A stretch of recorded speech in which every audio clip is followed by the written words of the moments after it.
Welcome to another episode of Mexican in the Kitchen. Today it's going to be a very simple episode, very simple recipe. I have about 2.5 liters of water on this pot. We want this pot to be on medium high, so I have it on a 4 out of 6 on the stove. Only thing I'm adding here is some salt and half an onion. Then I will add 5 chicken thighs.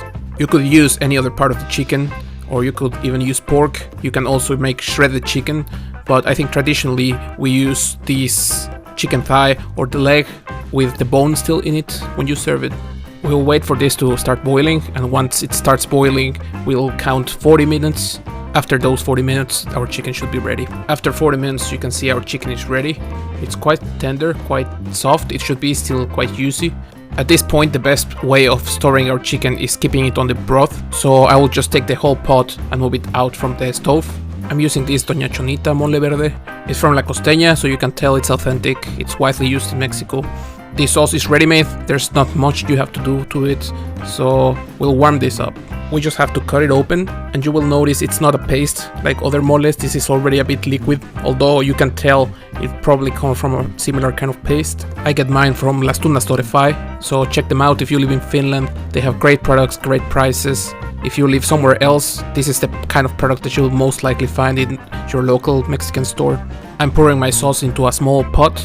This pot is on a 2 or 3 out of 6. I don't want to overcook it or cook it too fast, because I don't want the sauce to stick to the bottom of the pot. I used some of the chicken broth I had from boiling the chicken. I added it to the package so I could get all of the rest of this sauce, because it's quite thick, so there's a lot of leftover. You just have to shake the package a bit and pour everything into the pot.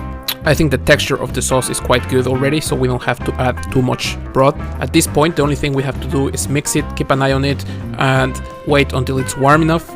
If you think it's a bit too liquid, then just give it a couple more minutes and let that extra amount of water evaporate, so your sauce will become a bit more thick. This is the texture I like. Some people will like it a bit more thick, but once it's there, then just serve it. For serving, I like serving this with some white rice, and I will also add the chicken we boiled. After that, I will just take my sauce and pour it on top. The combinations of flavors, the textures, the colors in this dish is really nice. I think visually it's quite beautiful when you have the contrast of the white rice and then the sauce. It's creamy, it smells amazing. Traditional mole has as a base chocolate, almond, some chilies, and I think at least here in Europe this green mole is a bit more uncommon, but this has a base in tomatillo, in poblano peppers. It has also pumpkin seeds, and at the same time you have the simplicity of just pouring the package into a pot, warming it up, and having a dish ready. So it's a great option and quite easy to prepare. This green mole is pretty good.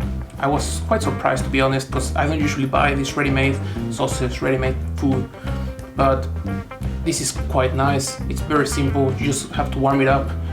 In this case I boiled some chicken, but you can also cook some pork. You could maybe grill the chicken if you want, although this is probably the most typical way. You could probably also grill some pork. You can use it basically with whatever. You can also have it just with the rice with some beans, and it's perfectly fine. The sauce is great.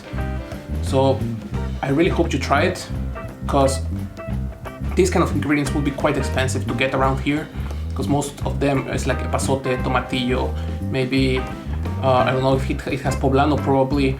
So all those things are things that here in Finland you could get, but most likely you would get them out from a can or from very specific kind of stores, and probably it just stacks up on the price.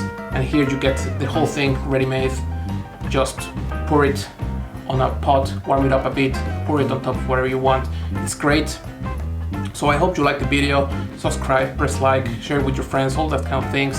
Press the bell so you get all the notifications, and see you in the next one.